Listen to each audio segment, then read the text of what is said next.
పవన్ కళ్యాణ్ మనసులో ఏముందో తెలుసుకోవాలనుకుంటున్నారు. ఎందుకంటే పవన్ కళ్యాణ్ గారు ఈ మధ్యన చాలా మౌనంగా ఉన్నారు. ఆయన అనారోగ్యంతో ఉన్నారా?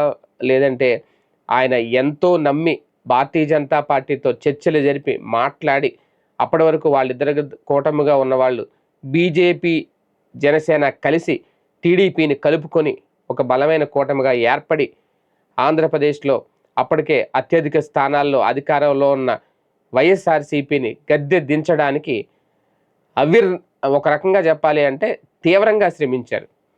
ఎవరు? పవన్ కళ్యాణ్ గారు. ఆయన పోరాటం ఫలించింది. ఆయన సీఎం అయ్యారా లేదా అనేది పక్కన పెడితే జగన్‌ని మళ్ళీ సీఎం కాకుండా అయితే గద్దె దించగలిగారు.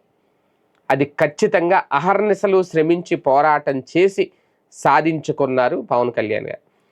అది తెలుగుదేశం పార్టీకి బాగా హెల్ప్ అయింది. తెలుగుదేశం పార్టీ మళ్ళీ అధికారంలోకి రావడానికి కారణమైంది.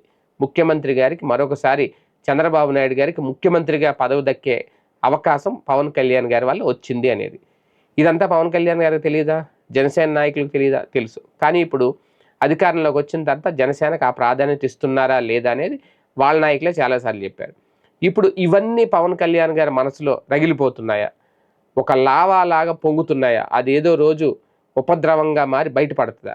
బయటపడింది అంటే ఆంధ్రప్రదేశ్ రాజకీయాల్లో ఒక కీలక టర్న్ అవుతుంది. కానీ రాజకీయ పార్టీలకి కొత్త ఏం కాదు. ఈ పొత్తులు పెట్టుకోవడం, తెగదెంపులు చేసుకోవడం తెలుగుదేశం పార్టీకి అసలు కొత్త ఏం కాదు. ఆ మధ్యన తెలుగుదేశం పార్టీకి సంబంధించిన ఒక సీనియర్ నాయకుడే మాట్లాడాడు. టీడీపీకి కొత్త ఏం కాదు. తెలుగుదేశం పార్టీలో పొత్తులు అనేవి కామనే. పొత్తులు కలవడం కామనే, విడిపోవడం కామనే అనేది. కానీ జనసేనకి ఇది ఒక చేదు అనుభవం అవుతుంది అదే కనుక జరిగితే. కాకపోతే అలాగని మౌనంగా ఉంటారా? ప్రశ్నించకుండా ఉంటారా?